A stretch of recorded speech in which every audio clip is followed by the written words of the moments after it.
네, 오늘 주님 앞에 우리의 드려지는 예배가 정말 감사와 온전한 찬양이 하나님께 올려드리는 그러한 예배요, 그런 거룩한 산 제사가 되기를 소원합니다.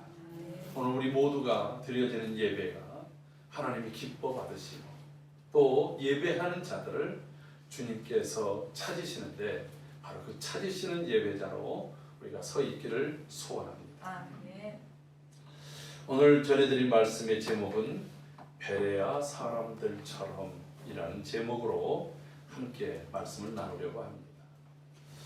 저는 다른 어떤 때보다도 오늘 드려지는 예배가 참 감동이 있습니다.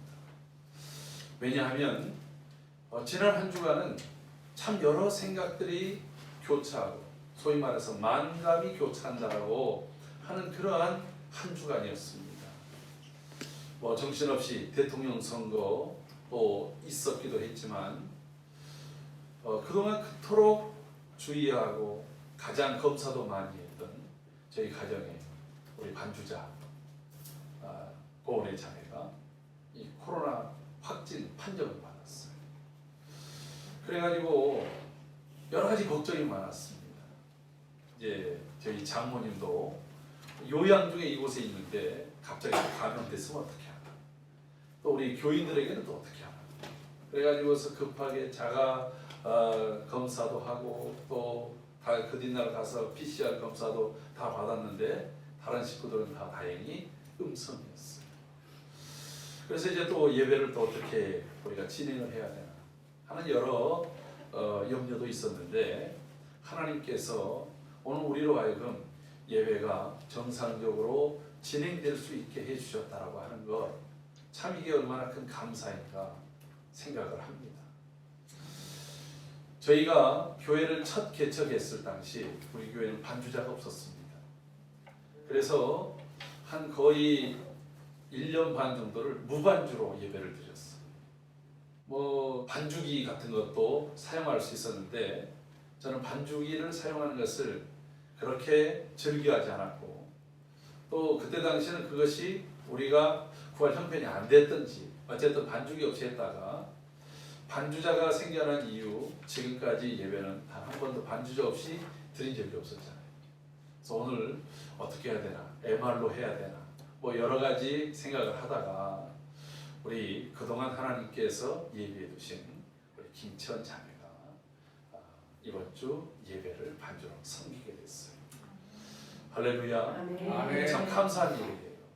그리고 본인은 두렵고 떨림으로 내가 하나님 앞에 공식적으로 반주로 이렇게 헌신하는 일이 생겼으니까 얼마나 떨리겠습니까? 그런데도 불구하고 우리 모두를 평안하게 또 하나님을 기쁘시게 하는, 그리고 또 그런 그 첫 마음의 자세로 하나님께 예배한다라고 하는 것이 너무너무 감사했어요. 우리 가정뿐만 아니라 우리 성도들의 가정에도 지금 코로나 확진으로 자가격리하는 가정들이 있습니다. 또 여러 일들로 인해서 오늘 함께하지 못한 가정들이 적지 않습니다. 그럼에도 불구하고 오늘 또 이제 한국에 와서 유학 가서 이제 공부하다가 또 무사히 졸업을 마친 우리 교회도 찌읒자매가 있지만 또 제2의 찌읒자매가 또 지금 전주에서 2명의 친구들과 더불어서 함께 올라와서 이렇게 예배하는 것이 또 얼마나 감격적이고 감동적인지 하나님께서 예비하신 은혜를 풍성히 부어주실 줄로 믿습니다. 아멘. 우리가 이 3월달은 무엇을 사모하며 사는가, 어디를 더 가까이 하는가, 하나님의 말씀, 우리에게 진리와 생명으로 이끄시는 예수 그리스도의 말씀 앞으로 더 나아가고자 몸부림치고 있습니다. 여러분 성경들 부지런히 통독하십니까? 이번 달 동안 우리가 통독하자고 목표를 정해서 매년마다 한 달은 통독의 달로 정해서 나가고 있는데 혹 내 페이스가 그러지 못한다 할지라도 포기하지 말고 말씀에 더 가까이, 그 말씀이 내게 귀로만 들려졌던 말씀이 눈으로 보고 내 온 몸으로 경험하는 역사하는 운동력 있는 그런 말씀으로, 능력의 말씀으로 이 한 달을 이끌어 가기를 주의 이름으로 축복합니다. 여러분 그 말씀을 가까이 할 때에 놀라운 역사들이 생겨납니다. 우리가 말씀을 가까이 하고자 하는 그러한 모습 속에 어떠한 마음의 자세를 갖느냐. 여러분 읽다 보면 눈도 침침하지요. 머릿속에 들어오지 않지요. 한 절을 읽었는데 그 다음 절을 읽을 때 앞에 절에 뭐 있는지도 기억이 안 나죠. 한 장을 다 읽고 났는데 내가 읽었던 장이 무슨 내용인지조차도 생각이 안 나서 성경을 덮어버린 경우가 한두 번이었습니까? 그러나 여러분 절대 포기하지 마십시오. 하나님께서 우리에게 말씀을 공급할 때는 그 말씀 한 절 한 절이 내 마음의 그 밭에 아주 좋은 씨앗으로 뿌려질 때도 있지만 또 때로는 우리가 콩나물 길러보셨나요? 저희 어렸을 때 저희 집에는 늘 콩나무 시루에 콩나물을 길렀습니다. 거기 콩을 이렇게 놓고 그리고 또 그 위를 덮어 놓습니다. 그리고 거기다가 물을 계속해서 부어줍니다. 여러분 이 콩을 둔 그 콩 시루에다가 물이 흥건하게 이렇게 고여 있으면 콩은 썩어버리고 맙니다. 이 물이 계속해서 흘러가도록 하는 거예요. 물이 흘러가다 보면 어느새 그 콩에서 뿌리가 나요. 그리고 점점 자랍니다. 그 물이 거기에 있지 않지만 흘러가는 물에도 그 콩나물은 튼튼하게 자라서 우리의 좋은 먹거리가 됐습니다. 우리가 하나님의 말씀을 지속적으로 듣고 지속적으로 읽고 그 말씀을 부여잡고 묵상하며 그 말씀을 때로는 암송하고 그 말씀을 지키기 위해서 몸부림칠 때에 하나님께서 우리를 어느 순간에 그와 같이 이끌어 가실 줄로 믿습니다. 내가 생각하고 생각했던 것보다 훨씬 더 뛰어넘는 그런 모습으로 성장하도록 이끌어 주실 것입니다. 오늘 그런 사람들이 있습니다. 오늘 말씀의 제목인 베레아 사람들이었습니다. 사도 바울이 2차 전도 여행을 시작했습니다. 2차 전도 여행 출발부터 좋지 않았습니다. 왜냐하면 그가 바나바 자신을 예수님의 제자들 앞으로 이끌어서 화해를 시켜줬던 그 바나바, 자신이 자신의 고향 땅에 가서 그냥 집거해 가지고서 묵상 가운데 있을 때 자신을 끌어다가 안디옥에서 목회할 수 있도록 사역의 장을 열어주었던 바나바, 뿐만 아니라 성령께서 그 안디옥에서 두 사람 바울과 이 바나바를 따로 세워가지고 이제 세계 선교를 시작할 때에 그가 어디를 가든지 바울의 방패막이가 되어줬고 바울의 좋은 멘토가 되어줬던 그 바나바와 심하게 다투었어요. 2차 전도 여행을 앞두고 말이죠. 그 이유는 마가 때문이었습니다. 마가가 바나바의 조카였는데 1차 선교여행 때 그들을 이렇게 수종드는 자로 심부름하는 자로 데리고 갔는데 이 마가가 너무나도 기공자처럼 자라가지고 이 선교여행 전도여행이 너무 힘들고 어려우니까 그만 비시리아 안디옥 있는 쪽에서 그냥 집으로 돌아와 버리고 말았어요. 그리고 약 2년 한 6개월 정도 사역을 하는데 옆에서 도와주는 자들 없이 일하는 게 너무 힘들었던 거예요. 그런데 그 마가를 다시 데려가자는 거예요. 그래서 바울은 그것에 대해서 안 된다고 얘기했습니다. 이 바울은 성격적으로 이 기질이 담즙질이라 굉장히 한 번 안 된다면 칼같이 끊어버린 사람이에요. 그러니까 이걸 가지고 바나바와 대판 싸웠어요.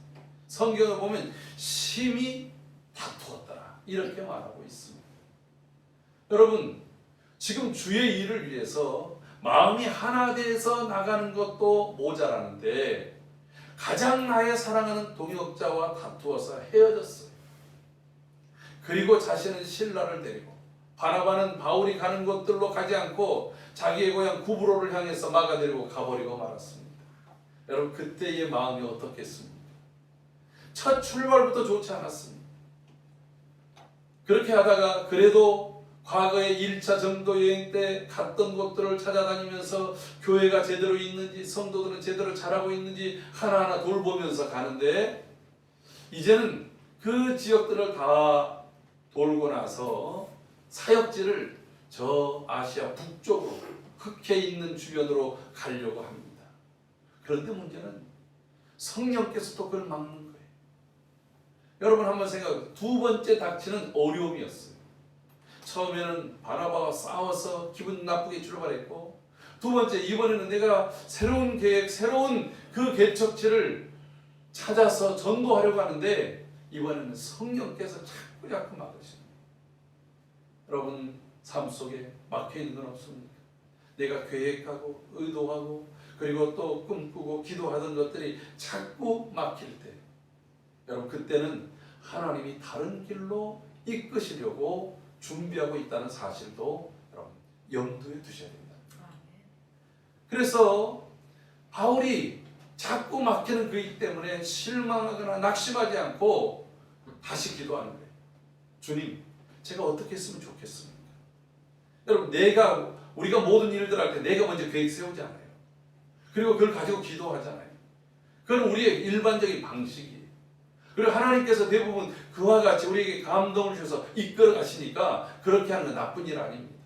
그런데 막혀 있을 때, 그때는 바울처럼 주님, 제가 어떻게 했으면 좋겠습니까? 왜 이 가야 되는 길이 자꾸 막힙니까?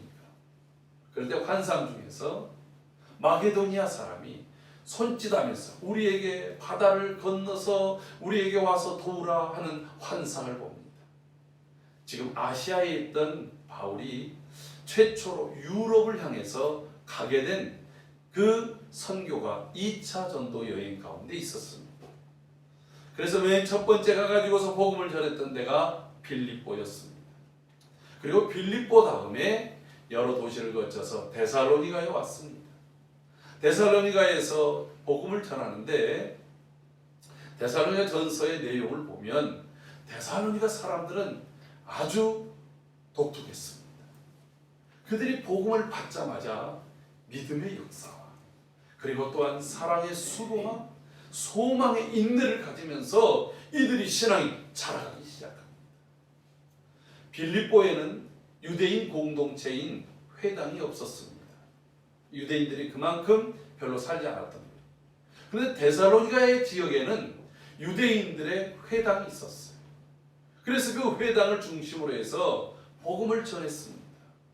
회당이라고 하는 것은 유대인들 공동체가 그들이 함께 모여서 안식일을 지키면서 그곳에서 율법을 배우기도 하고 그리고 또 그들이 서로 민족의 공동체 동질의식을 느끼기도 하고 또 여행 중에 있는 사람들은 그 회당에 와서 또 그곳에서 머물기도 하고 좋은 정보를 제공받는 그러한 공동의 장소였습니다. 바울도 그곳 안식일 그곳에서 하나님의 말씀을 그 회당에서 말씀을 전했습니다. 그랬더니 그들 가운데에 몇몇 사람들이 복음을 받아들이고 곧바로 믿음의 역사, 사랑의 수고, 소망의 인내를 갖추는 데살로니가 교회가 생겨나게 됐던 것입니다. 그런데 또 반면에 바울과 실라가 이렇게 복음 전하는 것에 대해서 시기하며 분노하며 자신들의 이기심을 가지고 이들을 극명하게 핍박하고 주변 사람들을 선동해 가지고서 이들을 박해하는 사람들이 있었습니다. 그 박해의 강도가 너무너무 심했든지 그 데살로니가에 있는 형제들이 이 바울과 바나바를 다른 곳으로 옮겼어요. 그곳이 어디냐면 오늘 본문에 나와 있는 베레아라고 하는 곳입니다. 베레아라고 하는 지역은 데살로니가라고 하는 곳에서 남서쪽으로 약 한 75km에서 100km 정도 떨어져 있는 그러한 마을입니다. 이 베레아라는 뜻이 도시에서 떨어진 성읍이라고 하는 뜻을 가지고 있대요. 사람들이 이것은 도시에서 한 100km 정도 떨어져 있으니까 어느 정도 시골 아니겠습니까?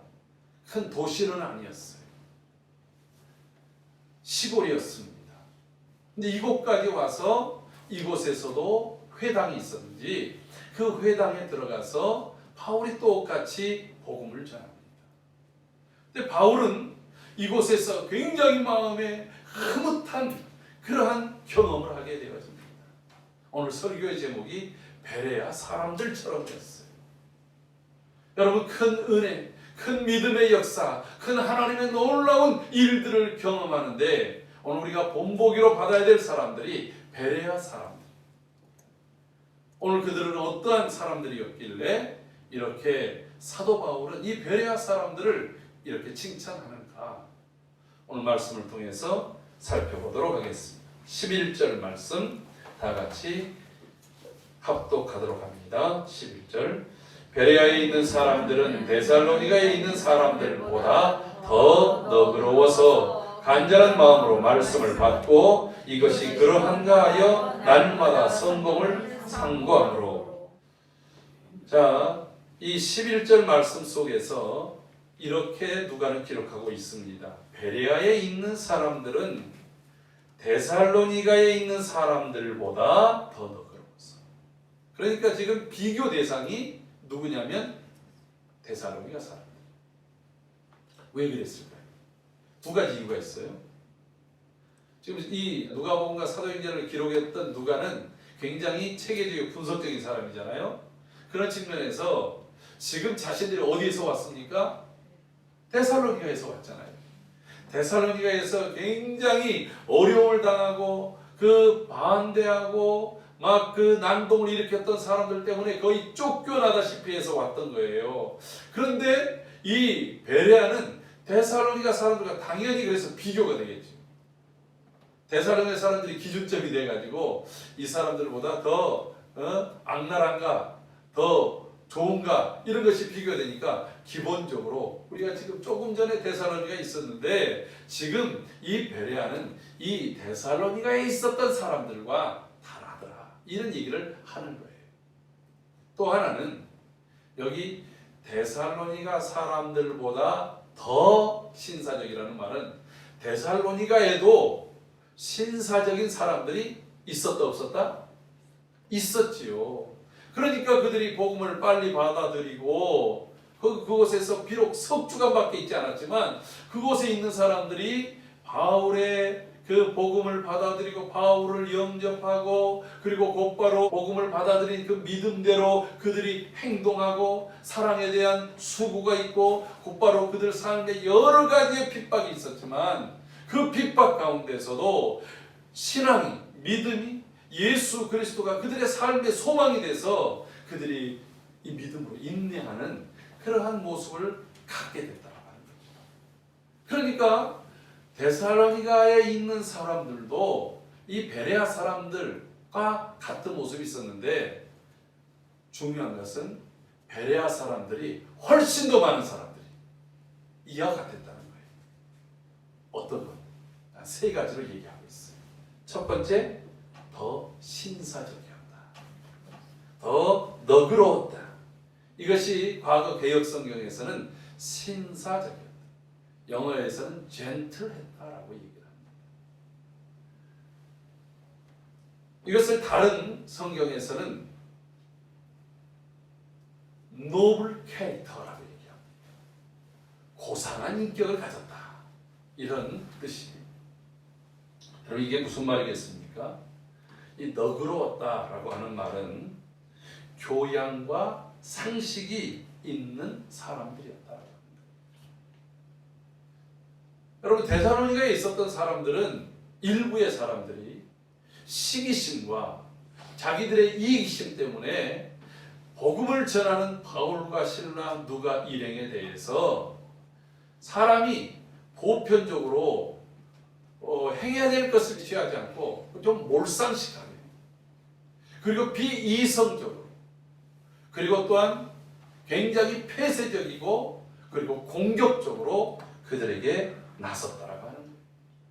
그래서 이 원래 너그럽다 또 여러분 젠틀이라고 하는 게 어디서 나오냐면 영국에서 나왔어요.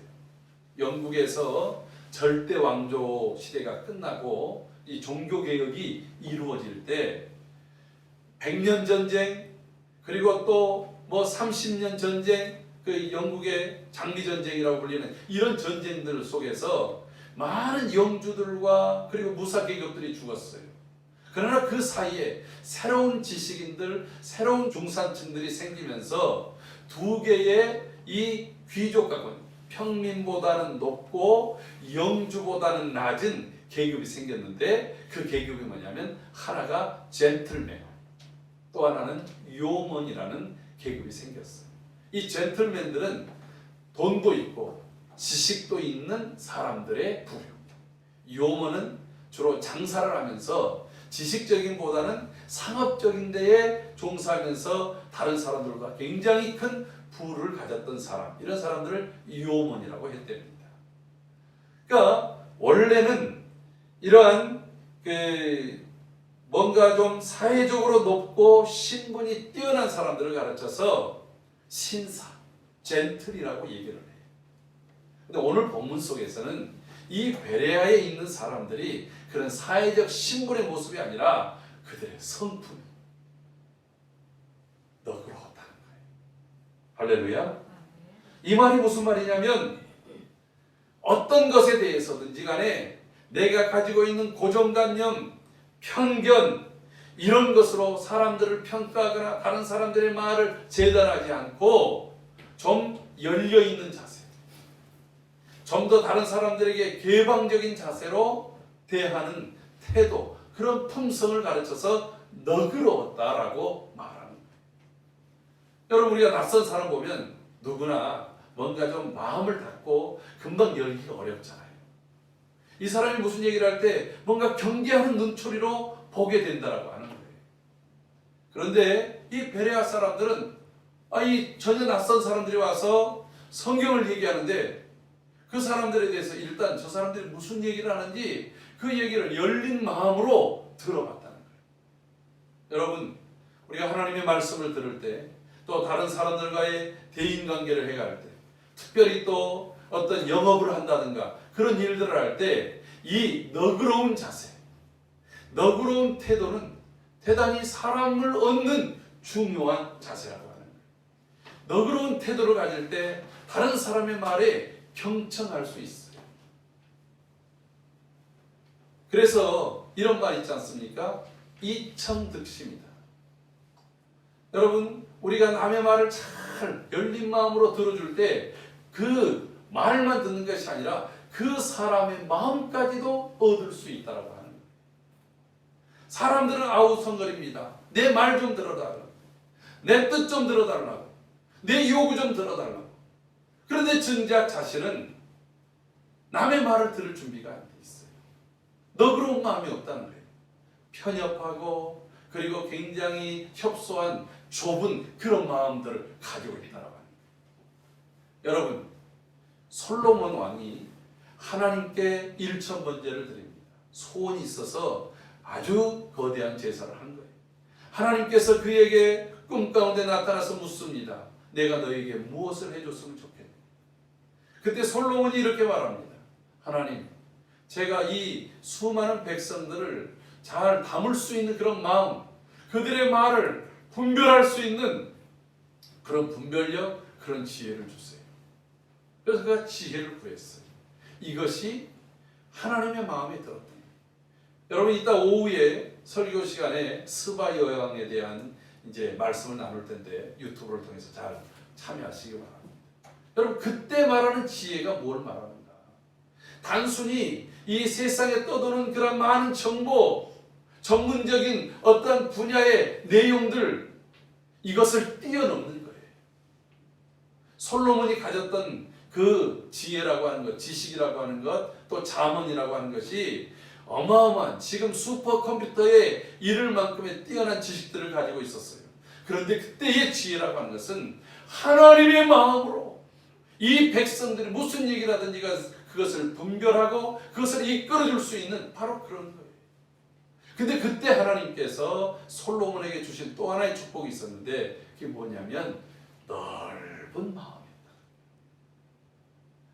대적이라도 품을 수 있는 마음, 하찮은 사람의 말이라도 그것을 무시하지 않는 마음, 모든 사람들을 포용할 수 있는 그런 마음을 그에게 주신 거예요.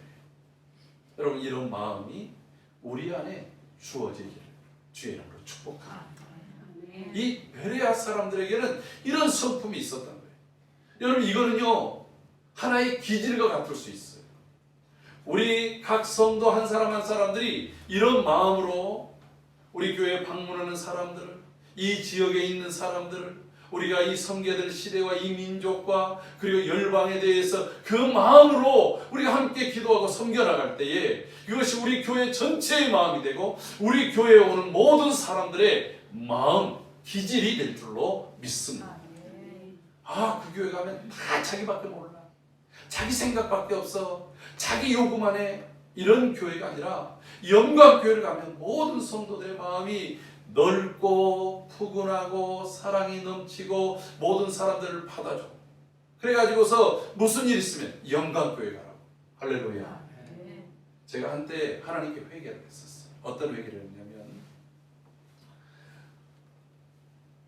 교회에 일주일이면 구걸하러 오시는 분들이 줄을 서요. 어떤 때는 교회도 그렇고 개인적으로도 그렇고 재정이 딸릴 때가 있잖아요. 근데 주구장창으로 와요. 그래도 절대로 빈손으로 보내지는 않습니다.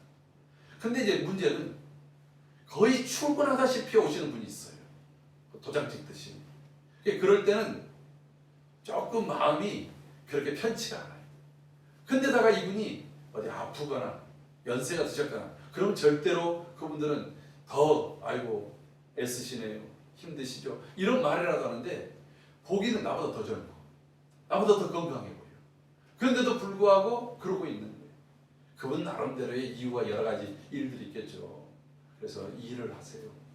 힘을 내서 일을 해보세요. 그러면서 어쨌든 그렇게 밝은 미소로 그분들을 드리지 못했어요. 근데 어느 순간에 구걸하러 오는 사람이 또 끊긴 거예요. 교회 자리도 비어지고. 그래서 그런 마음이 들었어요. 이제 우리 교회가 구걸하러 오는 사람도 없네. 여러분, 이건 그냥 비단에 지나가는 얘기겠지만 누구라도 기도할 일이 있고 어려움이 있고 도움이 필요로 하고 그 다음에 또 갈 곳이 없었을 때에 영광교회를 가라. 방황하는 영혼들에게 영광교회를 가라. 할렐루야. 여러분, 이런 은혜가 우리 안에 있기를 소원합니다. 제가 지난번에 만났던 한 목사님이 강동열 목사님이라는 분이 계시는데 이분이 이제 섬 지역, 교회가 없는 섬 지역에다가 사람을 파송해서 교회를 몇 군데를 세웠더라고요. 그 중에 한 곳에서 전도를 하는데 그 마을에 무당이 있었어요. 처음에 무당이 굉장히 그냥 푸닥거리를 많이 하면서 좀 방해하고 있는데 이 집에 어려움이 있을 때마다 이 교회의 목사님이 그 도움을 줬었던 거예요. 그게 이제 이 무당께서 그 동네에 새로운 사람이 온다든가 그러면 저 어디에 있는 아무개 교회를 아냐고 거기 가보라. 무당이 그렇게 안내를 하더라는 거예요. 여러분, 최소한 우리 영광교회가 이런 얘기를 들어야 되지 않겠어요? 무엇 때문에? 너그러움 때문에. 할렐루야. 하나님, 내 안에 있는 쪼잔함을 버리게 하시고 작은 것에도 삐져버리고 그냥 돌아서 버리고 이런 것이 아니라 우리 안에 너그러운 마음을 허락하여 주시옵소서. 두 번째, 이 베레아 사람들에는 어떤 특징이 있었느냐? 그 다음 이어서 보니까 간절한 마음으로 말씀을 받았다, 이렇게 얘기하고 있어요. 다른 말로 얘기하면 무슨 말입니까? 사도 바울이 와서 전도를 어떻게 하냐면 우리처럼 예수 믿으세요, 예수 믿고 천국 가세요, 예수 믿고 축복 받으세요, 이렇게 한 게 아니고 지금 회당이잖아요. 회당에 모였어요. 회당에 관심 있는 사람, 유대인 출신들, 그 다음에 또 유대인들이 아닌 이방인들이라 할지라도 유대교에 관심 있는 사람들이 왔어요. 그들은 모두 다 구약의 말씀을 옛날에는 다 양피로 돼가지고 지금처럼 이 성경 한 권으로 이렇게 본다는 게 기적입니다. 이사야서만 하더라도 몇 권의 양피지로 써야 될 정도로 그렇게 돼 있어요. 그럼 그 하나를 회당장에 꺼내와서 펼쳐놓으면 그것을 누군가 읽어요. 많은 사람들이 성경을 아는 건 아니잖아요. 그 중에서 누군가가 성경 글을 아는 사람이 성경을 읽어주고 그것을 풀어 해석을 해주는 거예요. 그것만으로도 만족하고 살았어요. 성경은 여러분 일자 무식이라도 글만 읽을 줄 아는 사람이, 아니 글을 몰라도 성경의 이야기를 듣기만 해도 하나님께서는 믿음을 주게 하시고 그 속에 구원의 믿음을 주셔서 구원에 이르게 하는 지식을 주시는 줄로 믿습니다. 그러나 여러분, 하나님의 은혜가 아니면 아무리 히브리어, 헬라어, 아람어 온갖 것들을 잘 능통하고 아는 학자라도 하나님께서 그의 눈을 가리시면 이 속에서 생명의 주님을 발견하지 못한다는 거예요. 제가 열심히 읽었던 책 중에서 우리나라의 배철현이라고 서울대 교수인데 언어학의 8개 고대 언어를 능수능란하게 성경, 히브리어, 헬라어, 아람어 이런 것들은 그냥 아주 누워서 떡 먹기식으로 해요. 근데 그 책을 이렇게 보면 그래서 성경을 히브리어 언어적인 측면에서 얘기를 해가는데 중요한 건 뭐냐? 이 사람은 하나님을 믿지 않습니다. 그 속에 예수의 영이 없습니다. 그러니까 아무리 뛰어난 학자라도 하나님께서 눈을 열어주시지 않으면 생명의 주님을 발견하지 못합니다. 이게 대단히 중요해요. 여러분, 이 사람들에게 그렇게 성경을, 구약 성경을 읽어줘요. 그런데 이제 바울이 와서 그 구약 성경이 무엇을 말하는지 그 의미를 설명해 주기 시작한 거예요. 지금까지 듣지 못했던 구약을 통해서 구약의 말씀을 가지고 신약 예수 그리스도를 통해서 해석을 해주니까 그동안 몰랐던 것들을 알게 되는 거예요. 이사야서에 보면은 그가 찔림은 우리를 위함이요 그가 상함은 우리의 죄악 때문이다. 그 도수장으로 끌려간 어린 양의 모습이 과연 뭘 얘기하는가? 여러분, 그 이디오피아에서 왔던 그 국고를 맡았던 간다게 넷이 그 사람이 그 말씀을 읽을 때 이해가 안 갔어요. 그런데 빌립이 와서 그 말씀이 예수 그리스도가 인류를 위해서 고난을 받고 십자가에 지시고 그리고 인류를 구원하셨다는 이야기를 들을 때 성령이 그 속에 임해서 그가 가던 중에 세례를 받잖아요. 여러분, 이처럼 사도 바울이 구약의 말씀을 읽어주면서 그 말씀을 설명을 해주는데 이들 마음속에 성령의 불이 일어나기 시작한 거예요. 근데 이때 이 베레아 사람들은 그 말씀을 받을 때 뭐야? 너그러운 마음이 갖고 있으니까 이게 무슨 소리야? 뜬금없는 소리네? 그렇게 하지 않고 그 너그러운 마음 속에 더불어서 간절히 사모하는 마음을 가졌다라고 하는 거예요. 오늘 여기 말씀이 바로 그것입니다. 간절한 마음으로 말씀을 받았다. 다른 말로 얘기하면 사모함으로 그 말씀을 받은 것입니다. 여러분, 어떤 사람들은 히브리서 5장 11절의 말씀을 보면 하나님의 말씀을 듣는데 둔한 사람들이 있습니다. 둔하다라고 하는 말은 게으르다는 말이에요.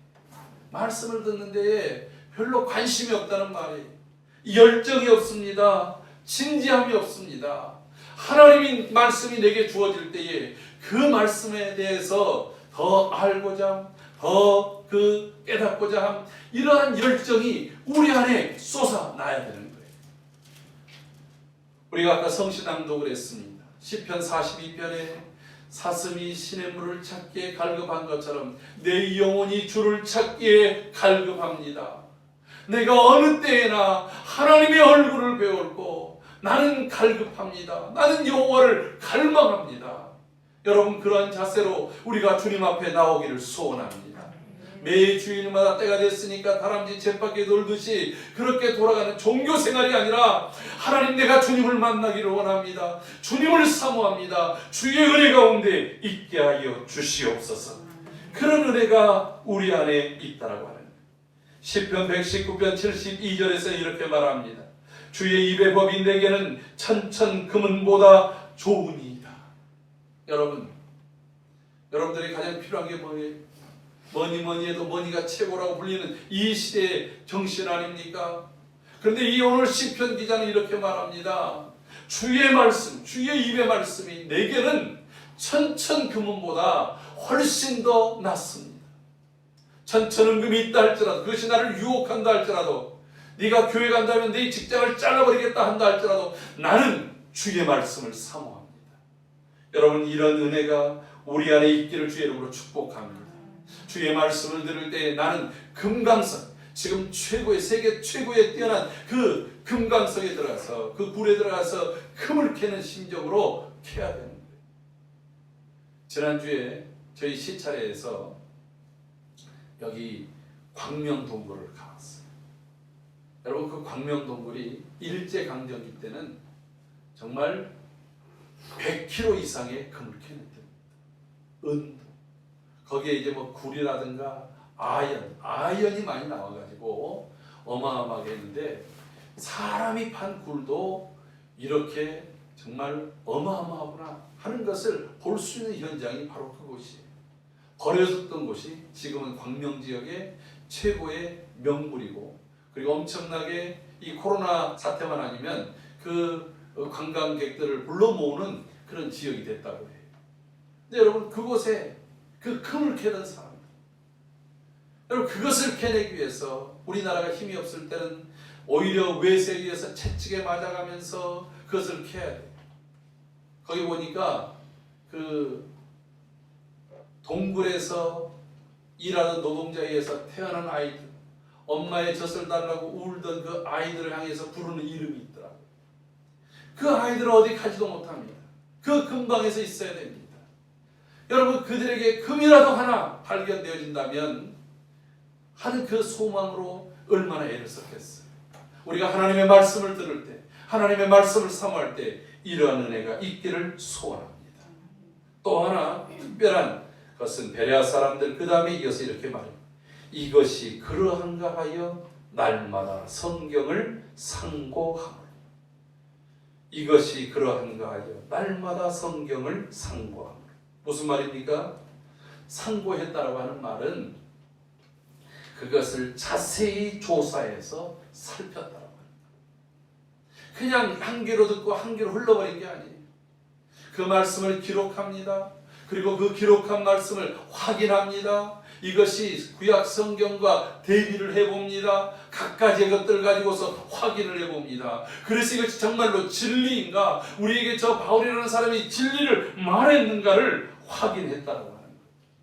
여러분, 우리 교회 중에서도 과거에, 지금은 없으니까 얘기하겠어요. 누구라고는 말하지 않겠어요. 성경 말씀을 제가 전할 때 보면 고개를 끄덕끄덕. 고개를 끄덕거리다가 입도 벌려. 입이 벌렸은 순간 눈이 감겨져. 여러분, 이렇게 공감하는 거 좋아요. 그런데 단순히 그냥 의식 없이 끄덕거리는 동의가 아니라 그 말씀이 정말로 그러한지를 확인해 보는 거예요. 존 스토트 목사님은 그래서 이렇게 말했습니다. 베레아 사람들은 수용성과 비판적 질문을 겸비했답니다. 말씀을 받을 때는 그 말씀을 너그러운 자세로 사모하는 마음으로 받되, 그리고 또 그것을 더 열정을 다해서 받되, 또 그것이 진짜 그러한지를 확인하면서 그들이 이 말씀에 임했다라고 합니다. 여러분, 그때 어떤 일이 일어났을까요? 12절 말씀 다 같이 읽어보도록 합니다. 그 중에 믿는 사람이 많고 또 헬라의 귀부인과 남자가 적지 아니하니. 이렇게 말씀을 들을 때 제대로 하나님의 말씀을 믿고 예수 그리스도를 발견하고 변화된 사람들, 인생이 180도 바뀌어진 사람들이 생겨났다는 거예요. 그들 가운데는 유대인도 있었지만 헬라인들, 귀부인들, 또 남성들도 적지 아니할 정도로 있었다고 하는 것입니다. 여러분, 하나님께서는 이들을 통해서 일하십니다. 물론 데살로니가에 있는 사람들도 복음을 받았던 사람들은 각각의 핍박과 어려움에도 그들이 앞서 말씀드린 대로 믿음의 역사와 사랑의 수고와 소망의 인내를 가지고 있었어요. 데살로니가에 있는 사람들은 더 많은 무리들이 그와 같은 은혜 속에서 함께 하나님의 은혜로 자라갔고 믿음에서 견고하게 선 교회로 섰던 것을 바라보면서 우리가 이 3월달 우리 영광교회가 하나님 말씀 앞으로 더 가까이 나아가서 말씀 안에서 더 새로워지는 그런 은혜가 우리 안에 풍성하기를 주의 이름으로 축복합니다.